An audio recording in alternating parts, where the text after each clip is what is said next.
Hello everyone. Tej civil के online platform पर आप सभी का स्वागत है। प्रीवियस क्लास में हम पढ़ रहे थे ग्लैंड्स, और ग्लैंड्स में हम पढ़ रहे थे कैल्सिटोनिन हार्मोन और पैराथायराइड हार्मोन। तो प्रीवियस क्लास में जो पढ़ा उसको हम एक बार रिवाइज कर लेते हैं। प्रीवियस क्लास में हमने क्या देखा, कैल्सिटोनिन हार्मोन क्या फंक्शन करता है। जब ब्लड में कैल्शियम की अधिकता हो जाती है तो ये क्या करता है, ब्लड से कैल्शियम को ऑस्टियोब्लास्ट सेल्स तक पहुंचाता है, यानी कि बोन्स में पहुंचाता है। इसके अलावा नेफ्रॉन से कैल्शियम के रीअब्जॉर्प्शन को कम करता है या उसको बंद करता है, और एलिमेंट्री कैनाल से कैल्शियम के एब्जॉर्प्शन को कम करता है या फिर बंद करता है। इसके बाद हमने क्या देखा, पैराथायराइड हार्मोन ये क्या करता है, अगर ब्लड वेसल में कैल्शियम की जो मात्रा है वो कम है तो ये बोन की ऑस्टियोक्लास्ट सेल्स को एक्टिव करता है और वहां से कैल्शियम को कहां पर लेके आता है, ब्लड में। नेफ्रॉन से कैल्शियम के रीएब्जॉर्प्शन को बढ़ाता है और एलिमेंट्री कैनाल से भी कैल्शियम का एब्जॉर्प्शन बढ़ता है।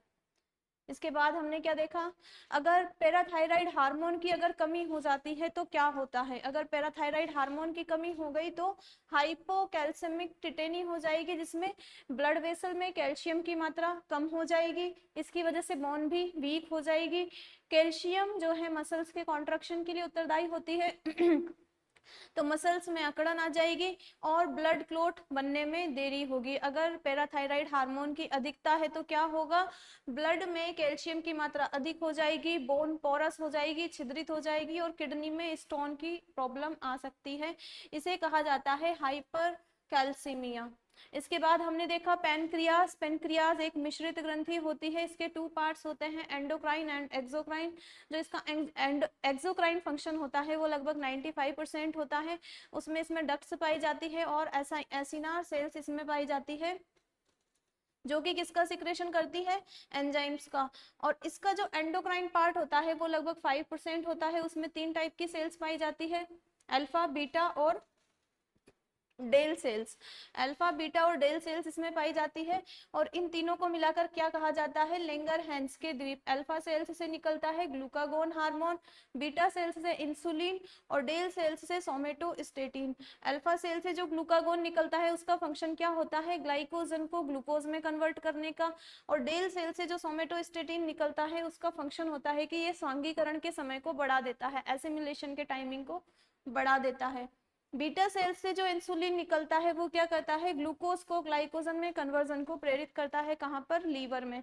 अगर इंसुलिन की कमी हो जाती है तो क्या होगा, ब्लड में ग्लूकोज की मात्रा बढ़ जाएगी, इसे कहा जाएगा हाइपरग्लाइसीमिया।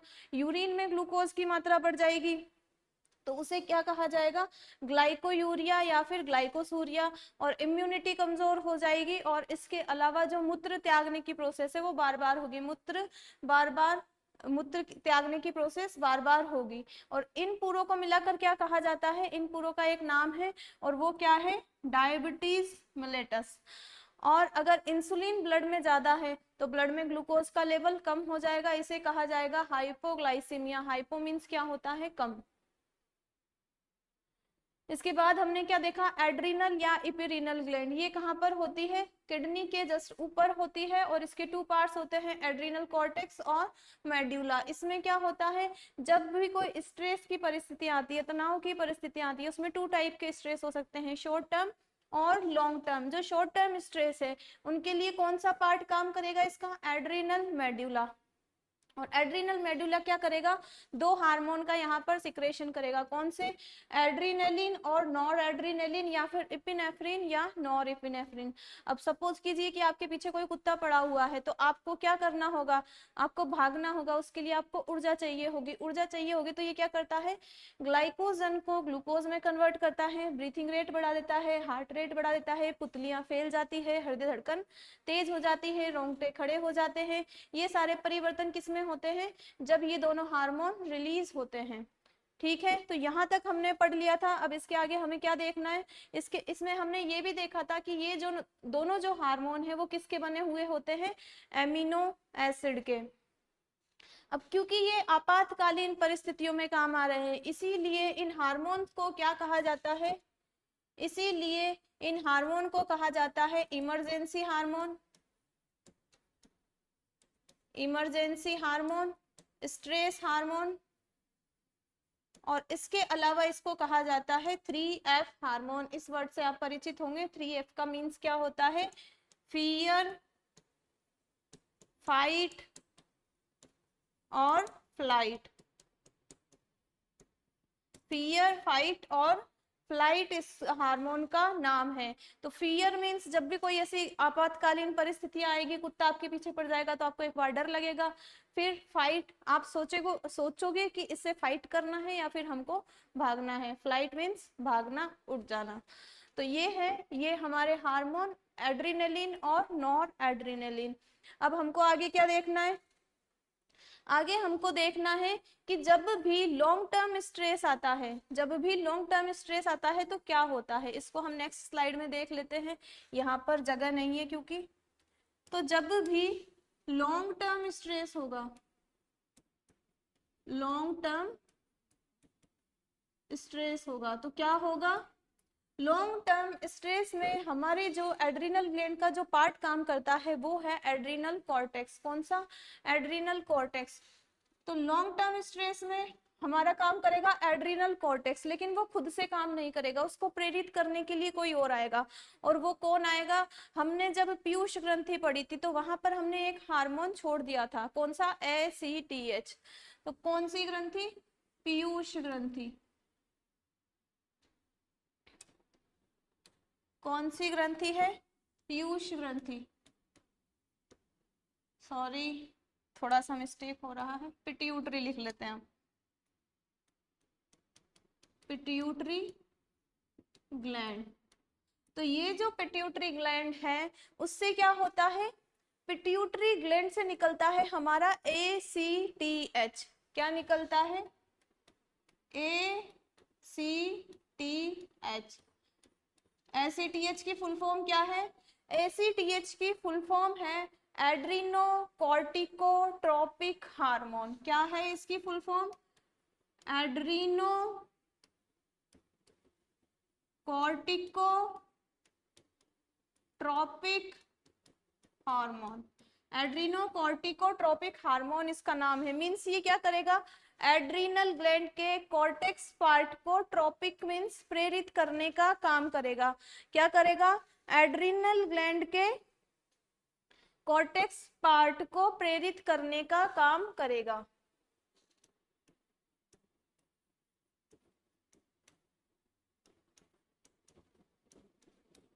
तो ये क्या करेगा? हमने जो एड्रिनल ग्लैंड बनाई थी इस तरीके से, उसका कॉर्टेक्स पार्ट कौन सा था? ये वाला।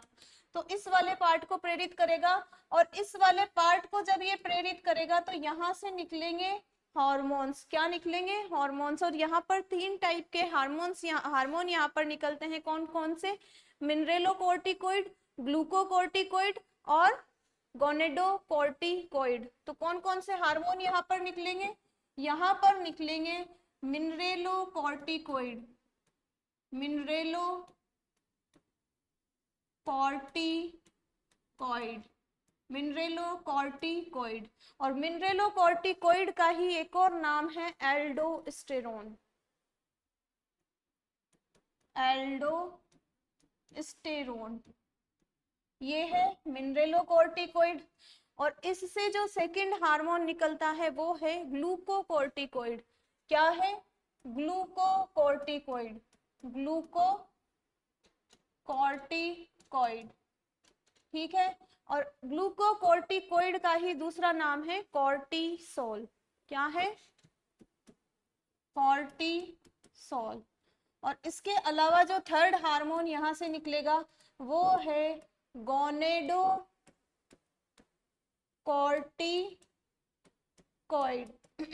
या फिर सेक्स हार्मोन।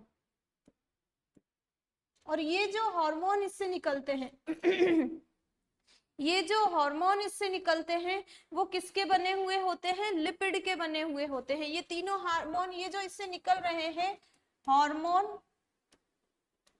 वो किसके बने हुए होंगे? लिपिड के। इनको क्या कहा जाएगा? लिपिड के बने हुए ये हार्मोन है, इसके लिए इनको क्या कहा जाएगा? Steroid hormone. Steroid hormone. तो एड्रिनल ग्रंथि के कॉर्टेक्स पार्ट से जो हार्मोन निकलते हैं एड्रिनल ग्रंथि के कोर्टेक्स पार्ट से जो हार्मोन निकलते हैं उनको क्या कहा जाता है? उनको कहा जाता है स्टीरॉयड हार्मोन।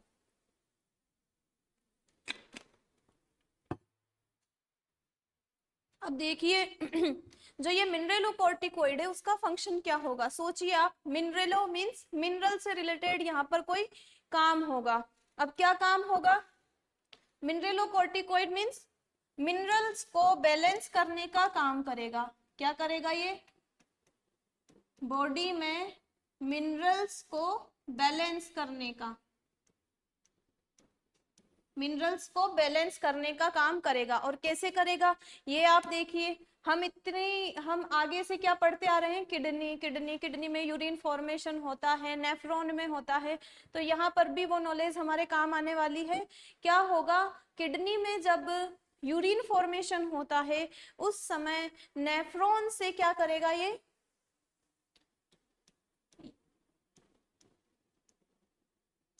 नेफ्रॉन से क्या करेगा ये? नेफ्रॉन से, अब मैं डायग्राम नहीं बना रही हूँ क्योंकि आपको पता है कि नेफ्रॉन क्या होता है। नेफ्रॉन से क्या करेगा? Na+ के एब्जॉर्प्शन को बढ़ा देगा और उसी के साथ H2O का एब्जॉर्प्शन भी बढ़ जाता है। नेफ्रॉन में क्या करेगा? ये वाला हार्मोन मिनरेलोकोर्टिकोइड, क्योंकि इसको मिनरल्स का बैलेंस करना है, इसीलिए नेफ्रॉन जो है रक्त नलिका जो है उससे Na+ और H2O के एब्जॉर्प्शन को ये बढ़ा देगा और इनके एब्जॉर्प्शन को बढ़ा देगा और किसको बाहर निकालेगा? और पोटेशियम को ये स्त्रावित करता है, इसको स्त्रावित करेगा। अब क्या होगा? जब ये ब्लड में आएंगे, ये दोनों ब्लड में आएंगे, Na+ के साथ कौन आता है? H2O। Na+ के साथ आएगा हमारा H2O, तो उससे क्या होगा? Na+ के साथ H2O आया, कहां पर आया? अवशोषण की प्रक्रिया कहां पर होती है? ब्लड वेसल में।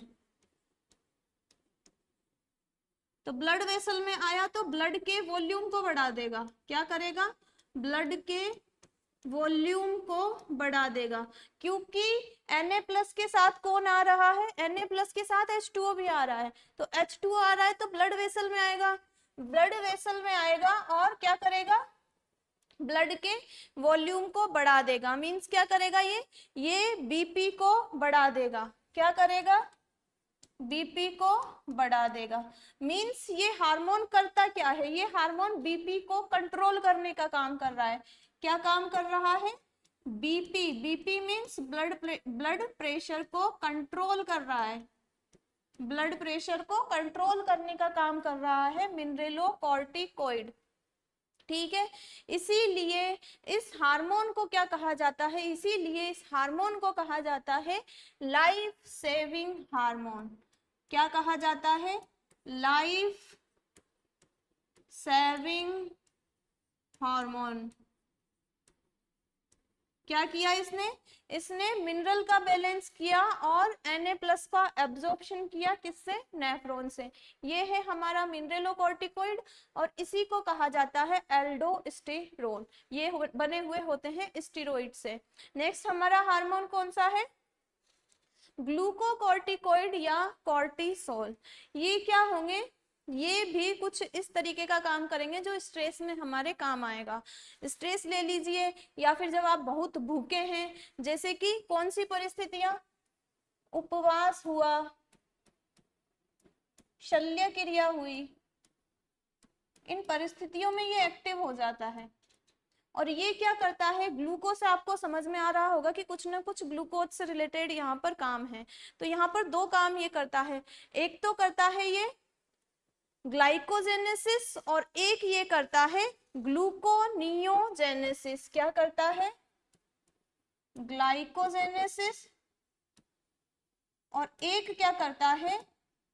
ग्लूकोनियोजेनेसिस। और ये दोनों टर्म क्या है?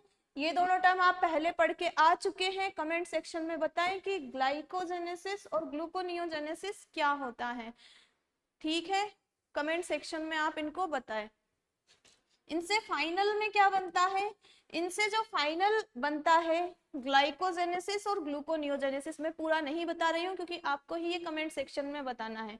इनका फाइनल प्रोडक्ट मैं बता रही हूँ कि इनसे बनता क्या है, इनसे बनता है ग्लूकोज, इससे भी क्या बनेगा, ग्लूकोज। तो क्या होगा, उपवास या शल्य क्रिया इस तरह की परिस्थिति आएगी तो हमको ग्लूकोज की आवश्यकता होगी। तो इन दोनों प्रोसेस से ग्लूकोज बनता है। संतुलित भोजन में हमने 3 पढ़े थे, कार्बोहाइड्रेट, लिपिड और प्रोटीन। उन तीनों से यहाँ पर ग्लूकोज बन रहा है। अब आप ही बताएंगे कि कौन से में तो कौन सा है कार्बोहाइड्रेट, प्रोटीन और लिपिड में से ग्लाइकोजेनेसिस में है, और कौन सा कार्बोहाइड्रेट, लिपिड और प्रोटीन में से ग्लूकोनियोजेनेसिस में है।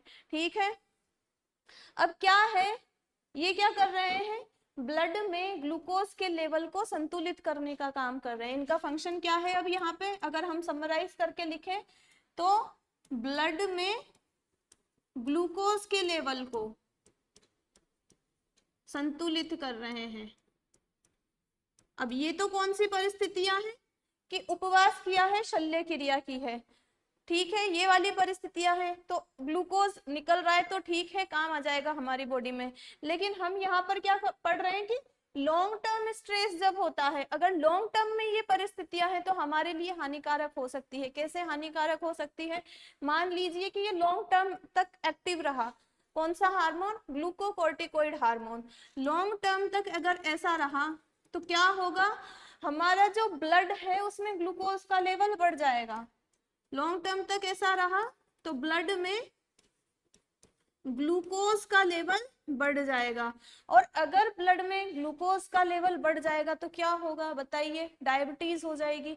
तो इसीलिए हमको स्ट्रेस नहीं लेना चाहिए, अगर स्ट्रेस हम लेते हैं तो डायबिटीज की प्रॉब्लम हो सकती है। और ये भी कौन सा स्ट्रेस है, लॉन्ग टर्म स्ट्रेस। तो ब्लड में ग्लूकोज का लेवल बढ़ जाएगा और यहाँ पर डायबिटीज की प्रॉब्लम हो सकती है। ठीक है, ये हमने देखा ग्लूकोकोर्टिकोइड, और ये भी स्ट्रेस जैसी परिस्थितियों में ही काम आ रहा है। तो इसको भी एक और नाम हम कह देते हैं, इसका जो नाम हम कह देते हैं वो है स्ट्रेस हार्मोन, स्ट्रेस हार्मोन। ठीक है, अब नेक्स्ट क्या है, गोनेडोकोर्टिकोइड या फिर सेक्स हार्मोन। जो गोनाड्स होते हैं वो क्या होते हैं, सेक्स ऑर्गन्स को ही गोनाड्स कहा जाता है। तो गोनेडोकोर्टिकोइड हार्मोन या सेक्स हार्मोन, यहाँ से कौन से हार्मोन स्रावित होंगे, यहाँ से होगा टेस्टोस्टेरोन, एस्ट्रोजन और टेस्टोस्टेरोन और एस्ट्रोजन ही यहाँ पर आप देख लीजिए। तो टेस्टोस्टेरोन और एस्ट्रोजन, ये दोनों आप इनके नाम जानते होंगे, और ये नाम हमारे आगे भी काम में आने वाले हैं। तो हम इनका जो फंक्शन है वो आगे पढ़ेंगे कि ये करते क्या हैं। तो टेस्टोस्टेरोन और एस्ट्रोजन होते हैं ये वाले हार्मोन, और ये रिलीज होते हैं। अब क्या होता है कि ये अगर मेल में ज्यादा रिलीज हो गए, क्या हुआ, ये जो गोनेडोकोर्टिकोइड है ये क्या हुआ, मेल में अधिक मात्रा में रिलीज हो गए। तो मेल में अगर ये अधिक मात्रा में रिलीज हो जाते हैं तो मेल में फीमेल के कैरेक्टर्स उत्पन्न हो जाते हैं, जैसे कि मेल में स्तनों का विकास। तो मेल में अगर अधिक है तो मेल में क्या होगा, फीमेल के कैरेक्टर, फीमेल के लक्षण उत्पन्न हो जाएंगे। और इसको क्या कहा जाता है, इसको कहा जाता है गाइनेकोमेस्टिया। क्या कहा जाता है, गाइनेकोमेस्टिया, गाइनेकोमेस्टिया। एग्जाम्पल क्या है, जैसे कि मेल में स्तनों का विकास,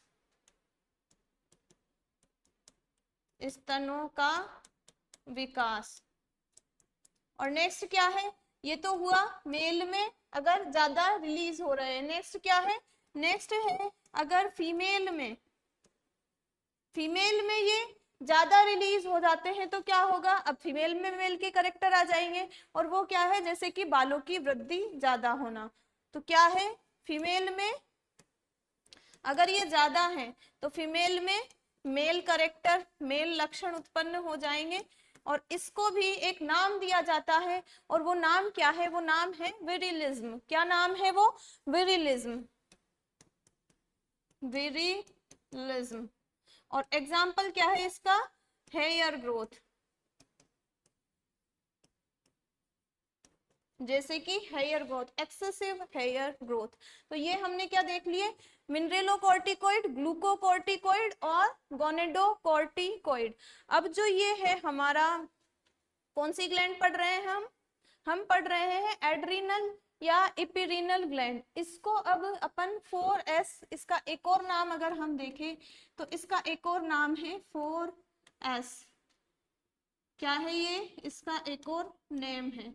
कैसे है ये आप देखिए, आप एस एस को बनाते जाइए, ये एस हमने यहाँ पर बना दिया। तो फर्स्ट एस को आप देखिए क्या होगा, सोचिए फर्स्ट एस क्या है, यहाँ पर क्या है, एड्रिनलिन और नॉर एड्रिनलिन। अपन को हर जो हार्मोन है उससे देखना है।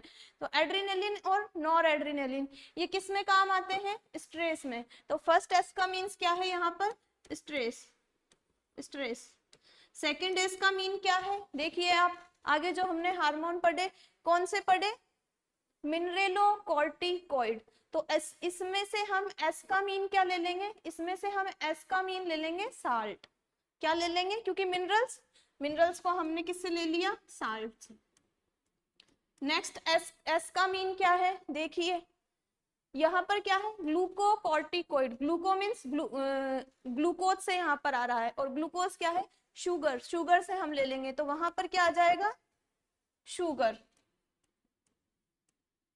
ठीक है, और नेक्स्ट एस का मीन क्या होगा, क्योंकि गोनेडोकॉर्टिकॉइड या फिर सेक्स हार्मोन उनको कहा जाता है, तो नेक्स्ट एस का मीन क्या होगा, सेक्स।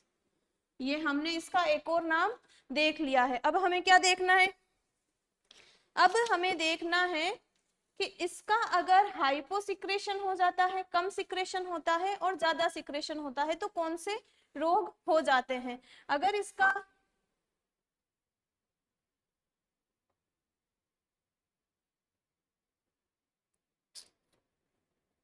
अगर इसका हो जाता है हाइपोसिक्रेशन, क्या हो जाता है, हाइपोसिक्रेशन।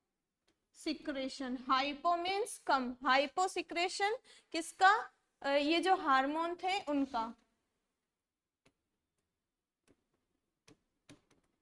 तो एक रोग हो जाएगा और वो है एडिसन रोग, एडिसन्स रोग।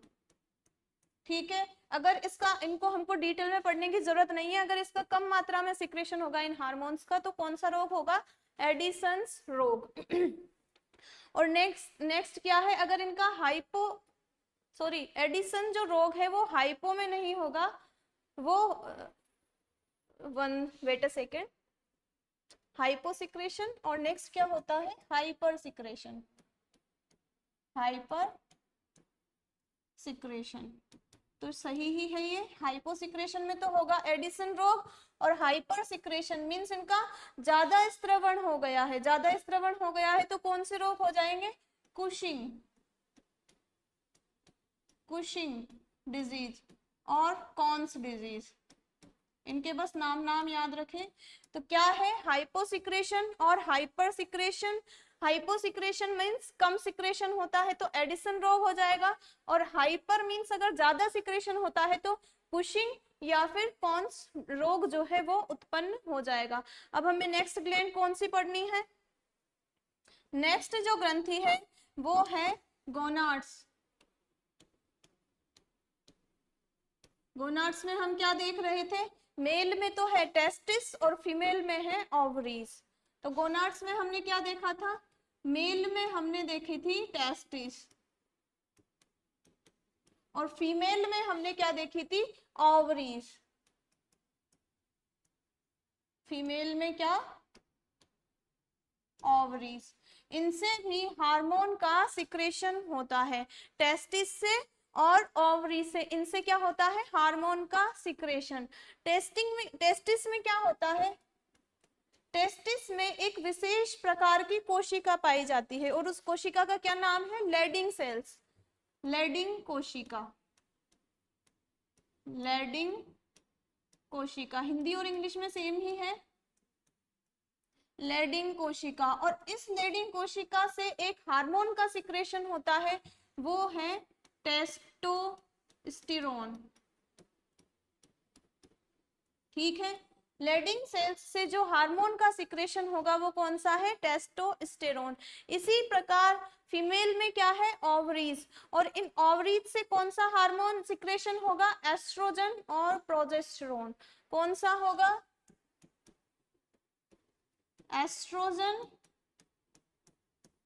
और प्रोजेस्टेरोन।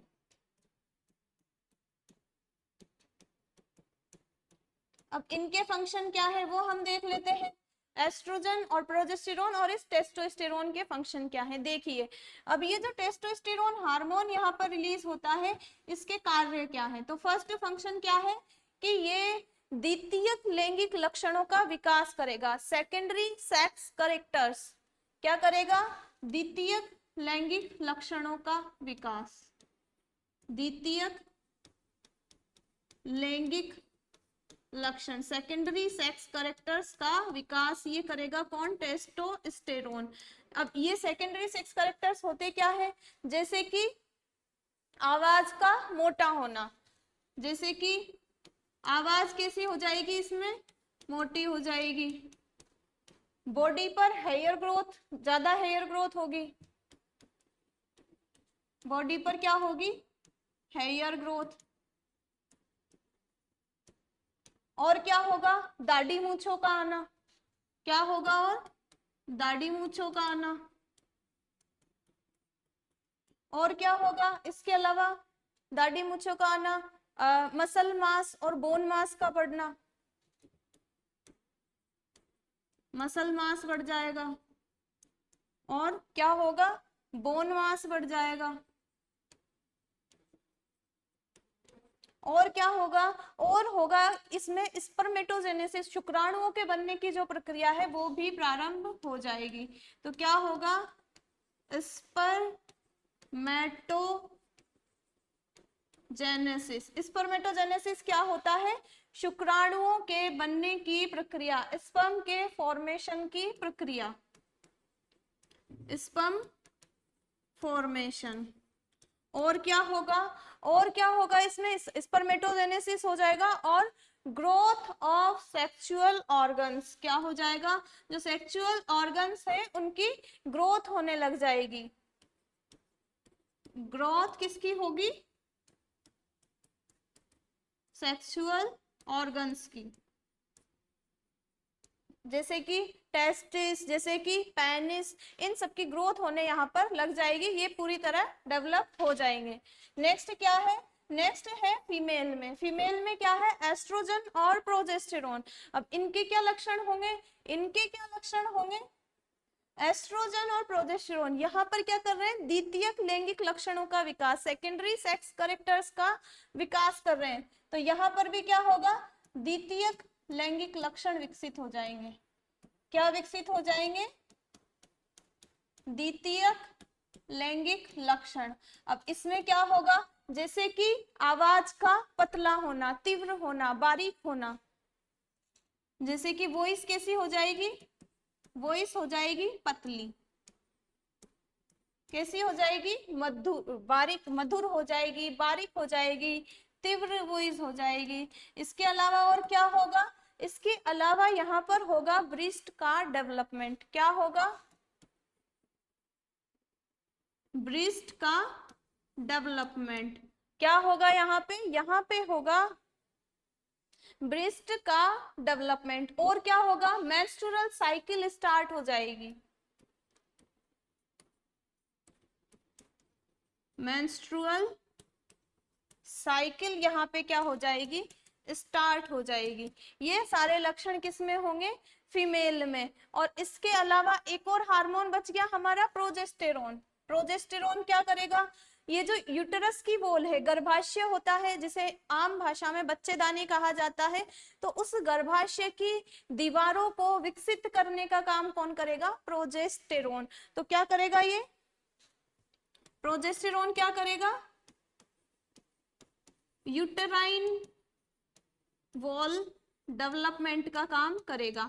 इसके अलावा और क्या काम करेगा, इसके अलावा अगर प्रेगनेंसी की स्थिति है, प्रेगनेंसी की स्थिति है तो ये क्या करेगा, प्रेगनेंसी को बनाए रखेगा। कौन सा, प्रोजेस्टेरोन। तो सेकंड क्या है, प्रेगनेंसी को बनाए रखना। ठीक है, तो ये हमने देख लिए जो टेस्टोस्टेरोन, एस्ट्रोजन और प्रोजेस्टेरोन के क्या क्या फंक्शन होते हैं। गोनाड्स जो कि मेल में होते हैं, टेस्टिस फीमेल में होते हैं, ओवरी ये भी एक ग्लैंड होते हैं। तो यहाँ पर हमारी जो ग्लैंड्स हैं वो कंप्लीट हो चुकी है। यहाँ पे हमारी ग्लैंड्स क्या हो चुकी है, कंप्लीट। ठीक है, तो एक बार हम सारी ग्लैंड्स रिवाइज करें। Wait a second.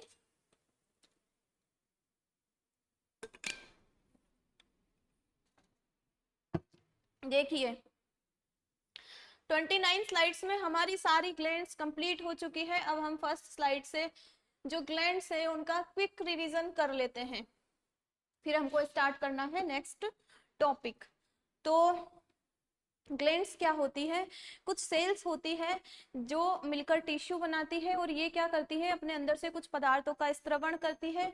और ये जो स्त्रवण होता है वो हार्मोन हो सकते हैं, एंजाइम हो सकते हैं, श्लेष्मा हो सकते हैं, और इनको क्या कहा जाता है, ग्लैंड्स, जो कि अपने अंदर से क्या करती है, पदार्थों का स्त्रवण। नेक्स्ट क्या है, एंडोक्राइन ग्लैंड्स। एंडोक्राइन ग्लैंड्स क्या होती है, अंतःस्रावी ग्रंथियां। ये क्या करती है, ये जो अपने सिक्रेशन जो होता है उसको किस में डालती है, ब्लड वेसल में, और ब्लड वेसल में डालकर जहां भी इनका यूज होना होता है वहां पर इसको पहुंचा देती है। फिर इनके सिक्रेशन में होता क्या है, ये हार्मोन का सिक्रेशन करती है। हार्मोन किससे बने हुए हो सकते हैं, लिपिड से बने हुए हो सकते हैं, प्रोटीन से बने हुए हो सकते हैं, और जैसे कि इंसुलिन, जैसे कि प्रोजेस्टेरोन, जैसे कि हमने आगे पढ़े। और इनमें क्या है, इनमें नलिकाएं नहीं है, ये अपना जो सिक्रेशन है उसको किसमें डाल रही है, ब्लड वेसल में, कैपिलरीज में डाल रही है, इसीलिए इनको क्या कहा जाता है, नलिका विहीन ग्रंथियां इनको कहा जाता है। नेक्स्ट हमने क्या देखा, एक्सोक्राइन ग्लैंड। एक्सोक्राइन ग्लैंड क्या होती है, जो अपने सिक्रेशन को डालती है नलिका में, और इनका सिक्रेशन क्या होता है, एंजाइम, इसीलिए इनको क्या कहा जाता है, नलिका युक्त ग्रंथियां। नेक्स्ट क्या देखा, एक्सोक्राइन प्लस एंडोक्राइन, जो दोनों ही फंक्शन जो परफॉर्म करती है उन्हें क्या कहा जाता है, मिक्स्ड ग्लैंड, जैसे कि पैनक्रियास, टेस्टिस एंड ओवरीज।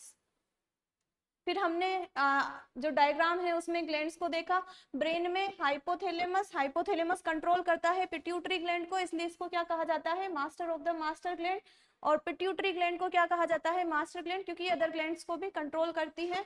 इसके बाद पीनियल ग्लैंड जो कि स्मॉलेस्ट ग्लैंड होती है, और थायराइड ग्लैंड जो कि इस जगह गले में पाई जाती है, लार्जेस्ट एंडोक्राइन ग्लैंड होती है। थायराइड ग्लैंड के साइड में ही पैराथायराइड ग्लैंड्स पाई जाती है, और जो लंग्स है उनके बीच में पाई जाती है थाइमस ग्रंथि। इधर लीवर जो कि एक्सोक्राइन ग्लैंड है, लार्जेस्ट एक्सोक्राइन ग्लैंड। फिर है पैनक्रियास जो कि है मिक्स्ड ग्लैंड, और एड्रिनल या इपेरिनल ग्लैंड। फिर उसके बाद है फीमेल में ओवरीज और मेल में टेस्टिस। पीयूष ग्रंथि हमने देखी, पीयूष ग्रंथि किस पर लगी हुई होती है, हाइपोथैलेमस से नीचे की ओर, और इसमें 3 पार्ट्स होते हैं, अग्रपाली, मध्यपाली और पश्चपाली। अग्रपाली से कौन से हार्मोन स्रावित होते हैं, ग्रोथ हार्मोन या somatotropin hormone, TSH, ACTH, LTH और जीटीएच। मध्यपाली से एमएसएच, और पश्चपाली से ऑक्सीटोसिन और एडीएच या फिर एडीएच या फिर वैसोप्रेसिन, एंटी डायूरेटिक हार्मोन उसकी फुल फॉर्म है। इसके बाद हमने क्या देखा, ग्रोथ हार्मोन। ग्रोथ हार्मोन क्या करता है, शारीरिक वृद्धि को ये बढ़ाता है। शारीरिक वृद्धि बढ़ रही है मतलब सेल डिवीजन बढ़ेगा, सेल डिवीजन बढ़ रहा है मतलब ओवरऑल सेल डिवीजन बढ़ रहा है, मतलब बोन में भी डिवीजन होगा तो बोन का भी डेवलपमेंट होता है। इसकी कमी से क्या हो जाता है, बोनापन हो जाता है, और इसकी अधिकता से क्या हो जाती है, भीम कायता या जाइगेटिज्म हो जाती है। उसके बाद हमने क्या देखा, LTH, लैक्टोट्रोपिक हार्मोन। ये क्या करता है, lacto means milk, trophic means उसको सिक्रेट करवाना, उसको प्रेरित करना मिल्क सिक्रेशन के लिए। इसका एक और नाम है प्रोलैक्टिन हार्मोन।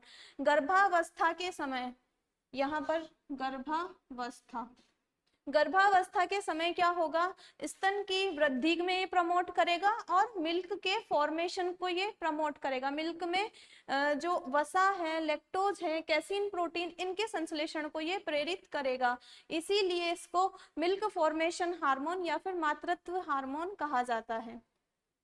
नेक्स्ट हमने देखा जीटीएच, गोनेडोट्रोपिन हार्मोन। गोनेडोट्रोपिन हार्मोन क्या होते हैं, मेल और फीमेल में टेस्टिस और ओवरी से रिलेटेड, उनसे रिलेटेड फंक्शन ये करेंगे।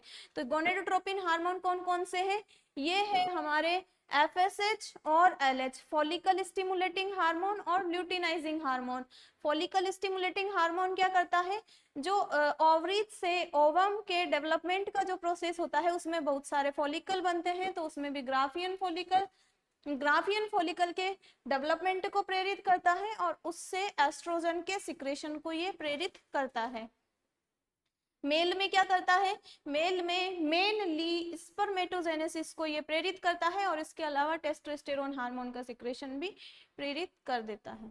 इसके बाद ल्यूटिनाइजिंग हार्मोन क्या करता है, जो मेनी स्टेप्स होते हैं ओवरीज से ओवम बनने के दौरान, उसमें ग्राफियन फॉलिकल से क्या करता है, ये अंडोत्सर्ग को प्रेरित करता है और उससे क्या निकलता है, ओवम। ठीक है, और उससे जो बची हुई संरचना है उसको क्या कहा जाता है, कार्पस ल्यूटियम।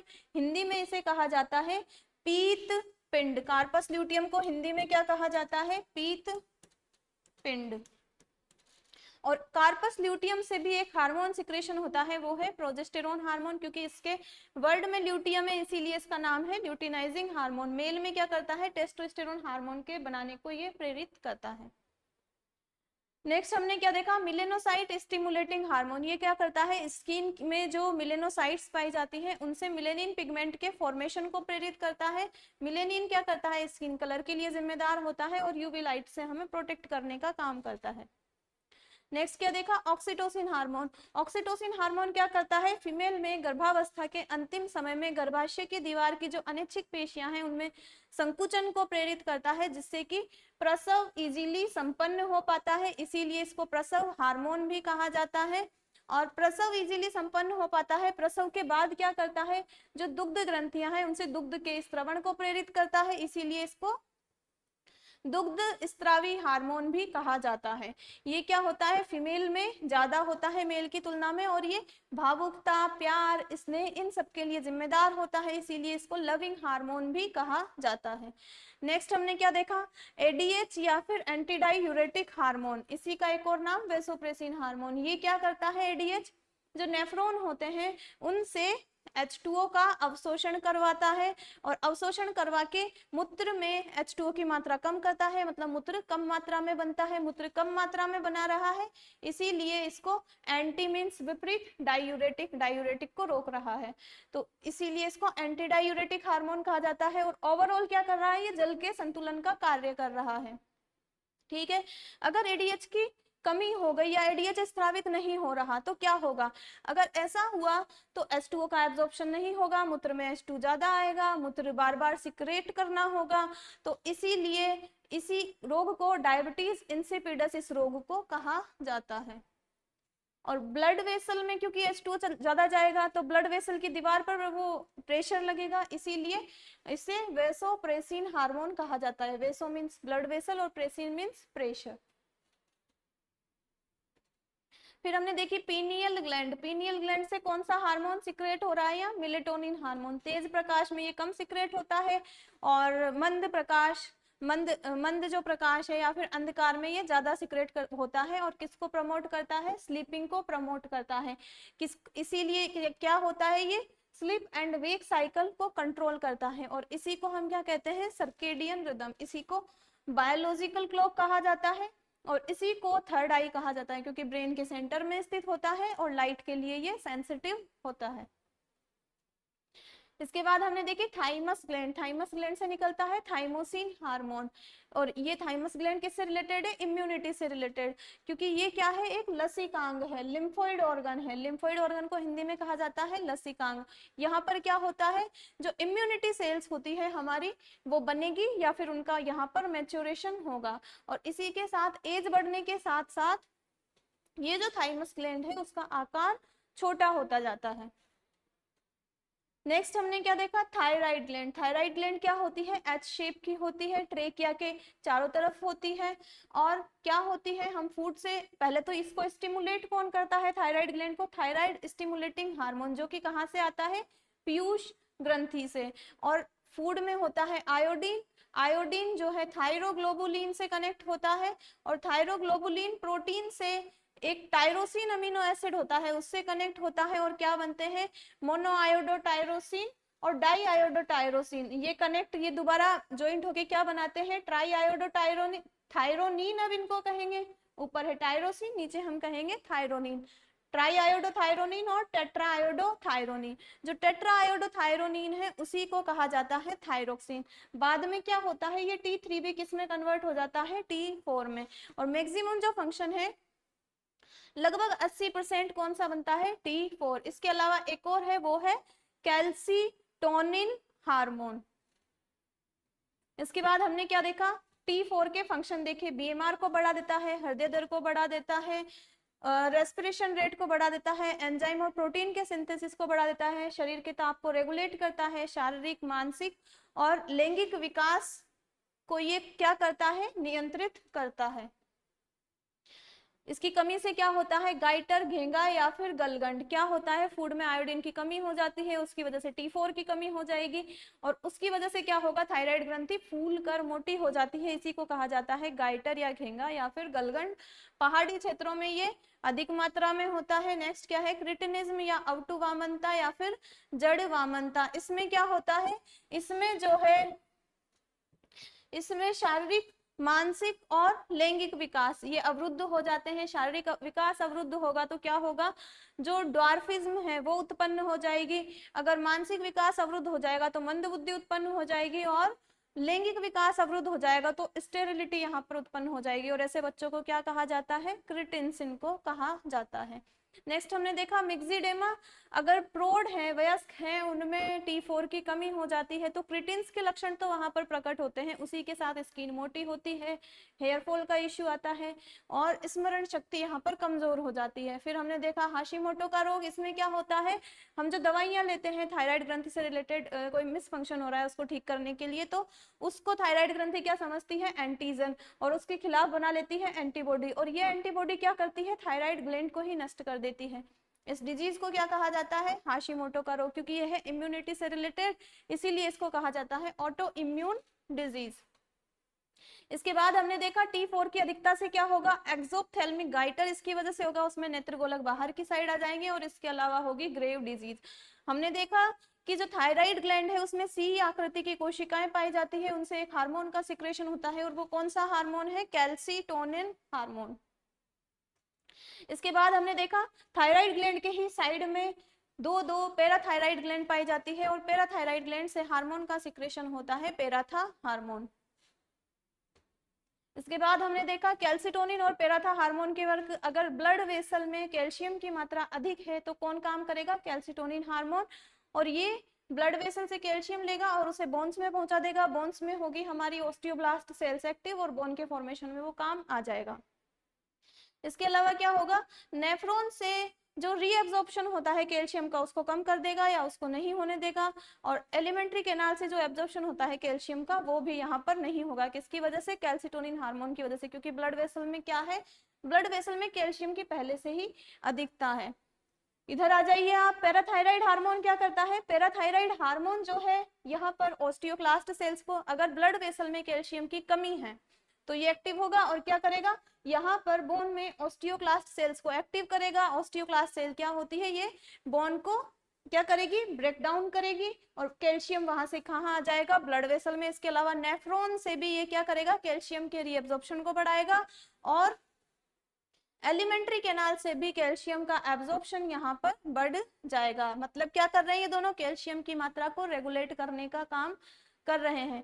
अगर पैराथायराइड हार्मोन की कमी है तो क्या हो जाएगा, हाइपोकैल्सीमिया हो जाएगा, टिटेनी हो जाएगा। उसमें क्या होगा, ब्लड वेसल में कैल्शियम की मात्रा कम हो जाएगी तो बोन के पास कैल्शियम नहीं पहुंच पाएगा, मतलब बोन क्या हो जाएगी, वीक हो जाएगी। कैल्शियम किस में इंपॉर्टेंट होता है, मसल के कॉन्ट्रक्शन में इंपॉर्टेंट होता है, तो यहाँ पर क्या होगा, मसल कॉन्ट्रैक्ट नहीं कर पाएगी, मसल्स यहाँ पर अकड़ जाएगी, इसीलिए इसको क्या कहा जाता है, टिटेनी। टिटेनी और टिटनस अलग अलग होता है, इनको मिक्स ना करें। नेक्स्ट क्या करता है, रक्त का थक्का बनने में कौन भूमिका निभाता है, कैल्शियम। अगर इसकी कमी हो गई तो रक्त का थक्का देरी से बनेगा। फिर क्या है, हाइपर कैल्सीमिया, अगर पैराथायराइड हार्मोन अधिक मात्रा में है तो ब्लड में कैल्शियम की मात्रा बढ़ जाएगी, बोन पोरस हो जाएगी क्योंकि वहां पर वो बोन से कैल्शियम ले रहा है, और किडनी में स्टोन की प्रॉब्लम उत्पन्न हो जाएगी।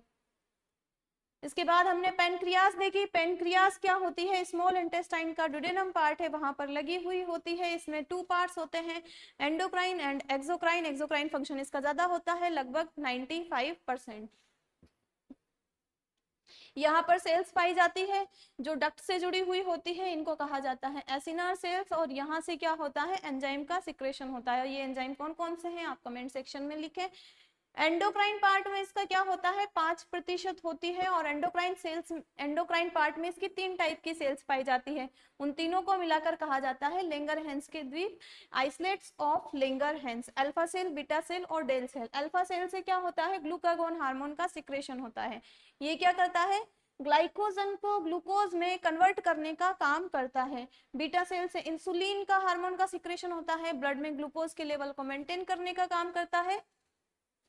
ग्लूकोज को, लीवर के अंदर ग्लूकोज को ग्लाइकोजन में कन्वर्जन को प्रेरित करता है। अगर इंसुलिन हार्मोन की कमी हो जाएगी तो क्या होगा, ब्लड में ग्लूकोज की मात्रा बढ़ जाएगी। इसको क्या कहा जाएगा, हाइपरग्लाइसीमिया। अगर ब्लड में ग्लूकोज की मात्रा ज्यादा है तो यूरिन में भी ग्लूकोज की मात्रा ज्यादा होगी, उसको क्या कहा जाएगा, ग्लाइकोयूरिया या फिर ग्लाइकोसूरिया। इम्यूनिटी वीक हो जाएगी और मूत्र त्यागने की जो प्रक्रिया है वो बार बार होगी। इन सबको मिलाकर एक डिजीज का नाम देते हैं हम, डायबिटीज मेलिटस। अगर इंसुलिन हार्मोन ज्यादा है तो ब्लड में ग्लूकोज की मात्रा कम हो जाएगी, इसको क्या कहा जाएगा, हाइपोग्लाइसीमिया।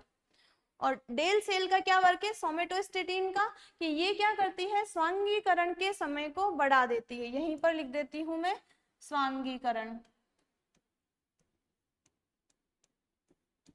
समय को बढ़ा देगी, कौन, डेल सेल्स।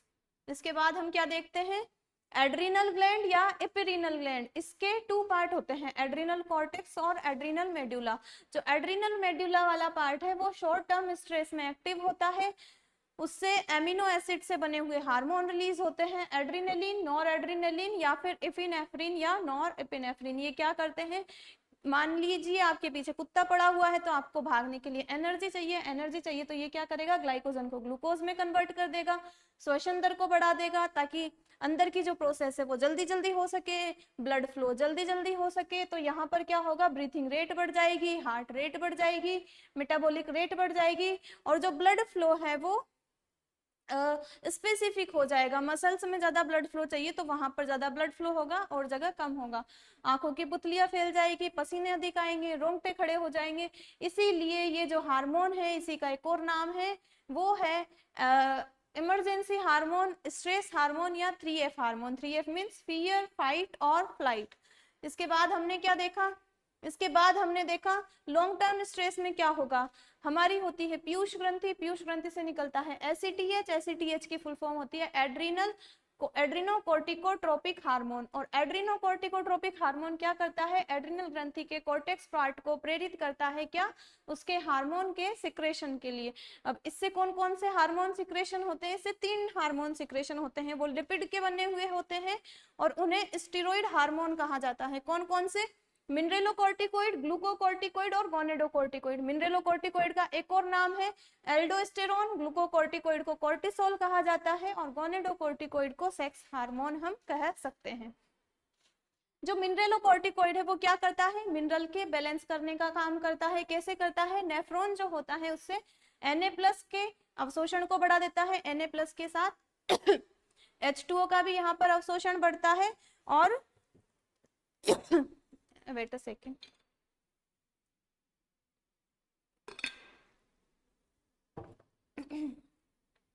ब्लड वेसल में ब्लड का वॉल्यूम बढ़ जाएगा। मतलब ये बीपी को बढ़ाने का काम करता है।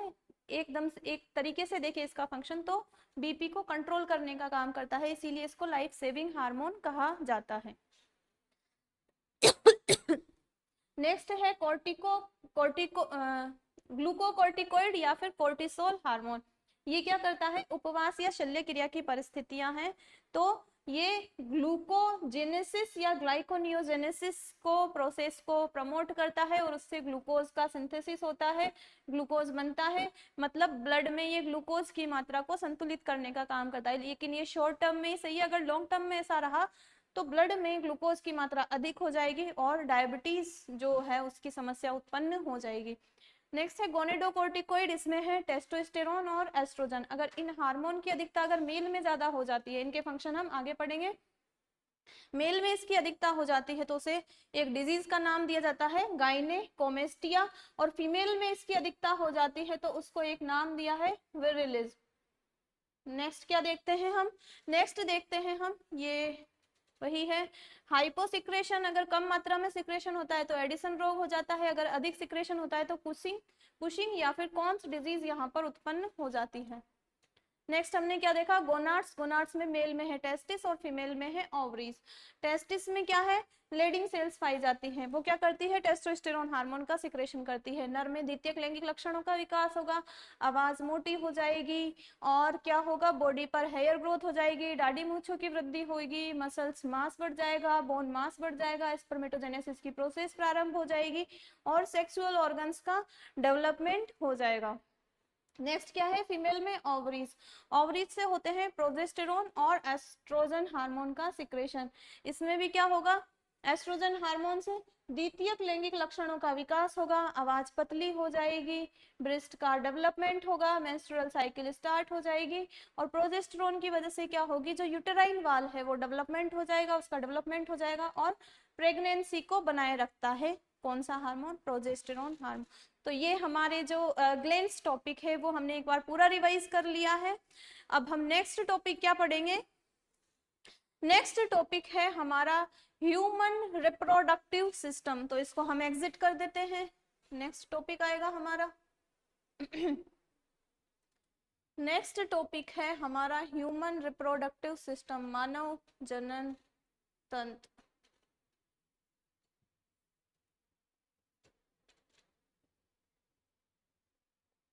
क्या है next topic, human reproductive system, human reproductive system, ये हमारा है नेक्स्ट टॉपिक। तो होता क्या है, देखिए आप, जो जब किसी का बर्थ होता है, बर्थ के बाद क्या होता है, चाइल्ड, चाइल्ड बनते हैं। तो बर्थ किसी का हुआ, देखिए बर्थ हुआ, फिर क्या बनते हैं, चाइल्ड। जो शिशु होते हैं उनको क्या कहा जाता है, चाइल्ड। चाइल्ड्स में क्या होता है, जो सेक्सुअल ऑर्गन्स होते हैं वो कम डेवलप होते हैं। चाइल्ड में सेक्स ऑर्गन्स कैसे होते हैं, अल्प विकसित। हमारे चाइल्ड में सेक्स ऑर्गन अल्प विकसित होते हैं। अब जैसे जैसे एज बढ़ती जाती है, और वो एज कहाँ तक पहुंचती है, 11 से लेकर 18-19 के बीच में। कौन सी एज, 11 से 18-19 ईयर तक। ये जो फेज है इसको क्या कहा जाता है, इसको कहा जाता है किशोरावस्था, एडोलेसेंस, किशोरावस्था इसको कहा जाता है।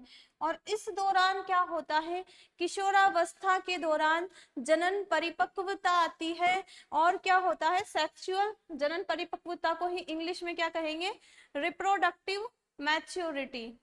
किशोरावस्था के दौरान क्या होता है, जनन परिपक्वता आती है। जनन परिपक्वता को इंग्लिश में रिप्रोडक्टिव मैच्योरिटी या सेक्सुअल मैच्योरिटी इसको कह सकते हैं, सेक्सुअल मैच्योरिटी। ठीक है, तो क्या होता है, जो चाइल्ड होता है उसके सेक्स ऑर्गन अल्प विकसित होते हैं, लेकिन जैसे जैसे एज बढ़ती जाती है, और वो एज कहाँ तक आती है, 11 से 18 से 19 ईयर के बीच में किशोरावस्था होती है। और इस अवस्था के दौरान सेक्सुअल मैच्योरिटी आती है। और ये क्यों आती है, क्योंकि इस दौरान हार्मोन का सिक्रेशन प्रारंभ हो जाता है। कौन से हार्मोन, टेस्टोस्टेरोन।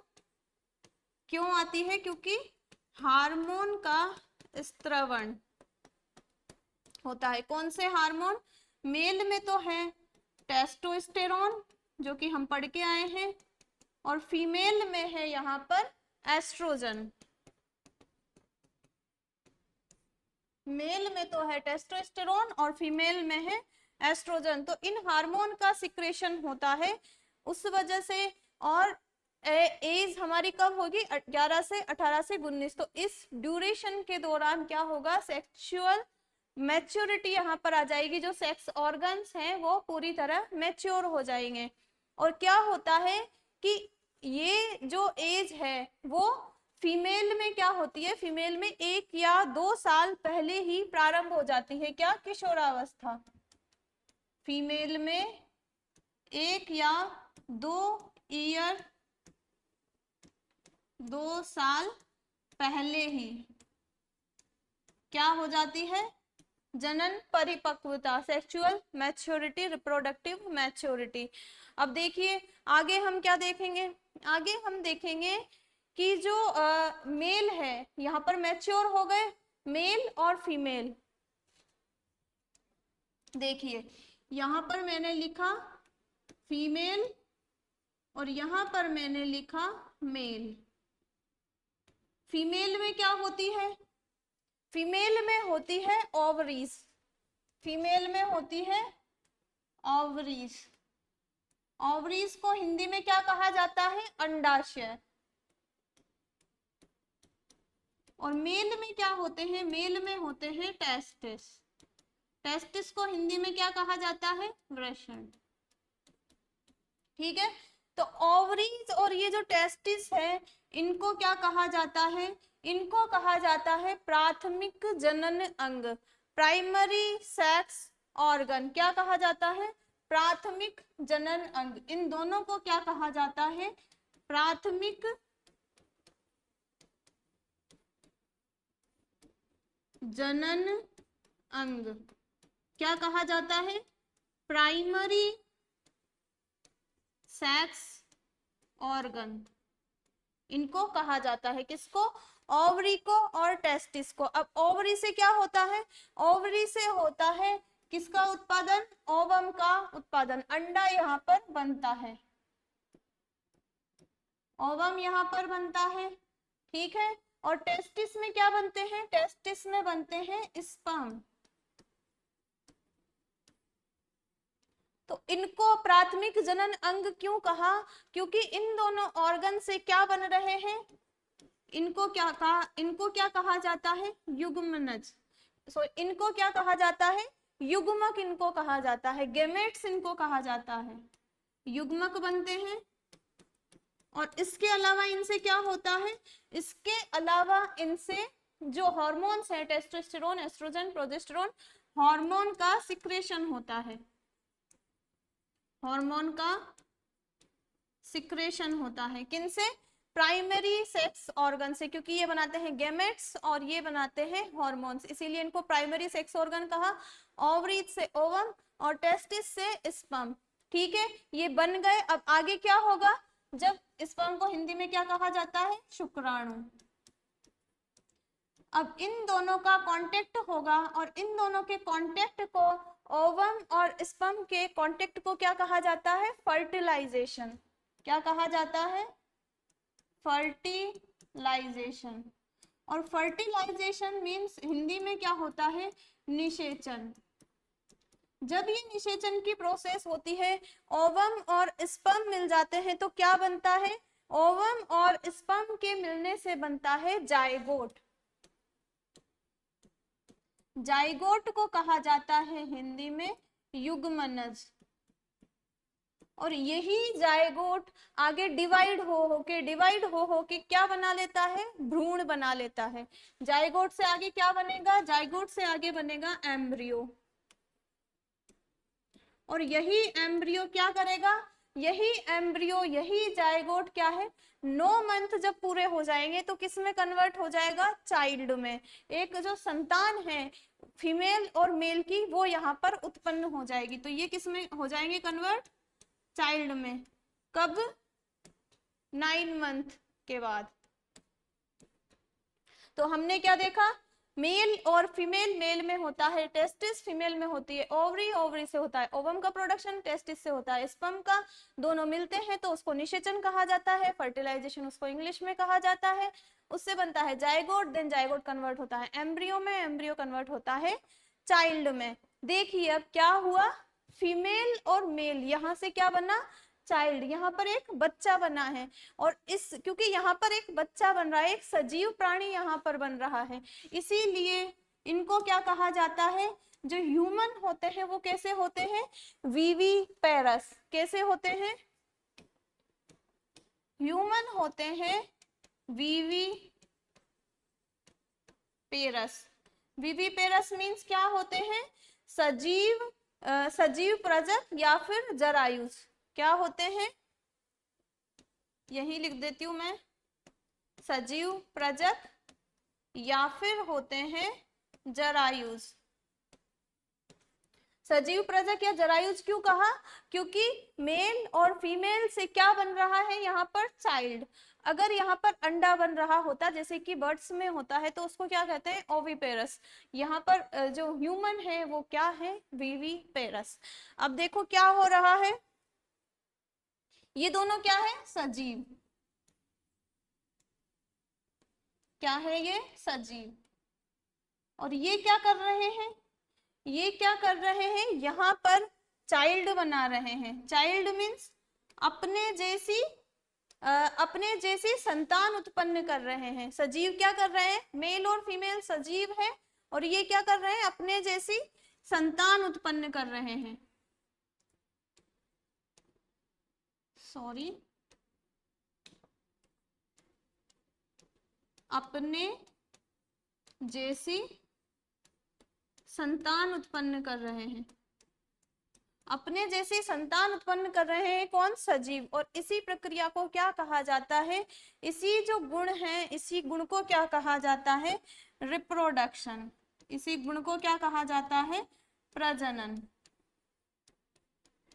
या फिर इंग्लिश में रिप्रोडक्शन।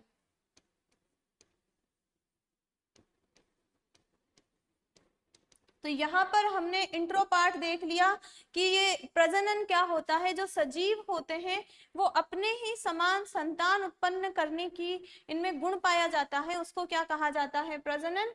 इसके अलावा ये जीवित जो प्राणी है उसको जन्म देते हैं, इसीलिए उनको कहा जाता है विविपेरस, सजीव प्रजक, या फिर इसको कहा जाता है जरायुज। अब आगे का जो पोर्शन है वो हम नेक्स्ट क्लास में पढ़ेंगे। हम male reproductive system, female reproductive system, इनके बारे में डिटेल से पढ़ेंगे। आज की क्लास में इतना ही। Thank you.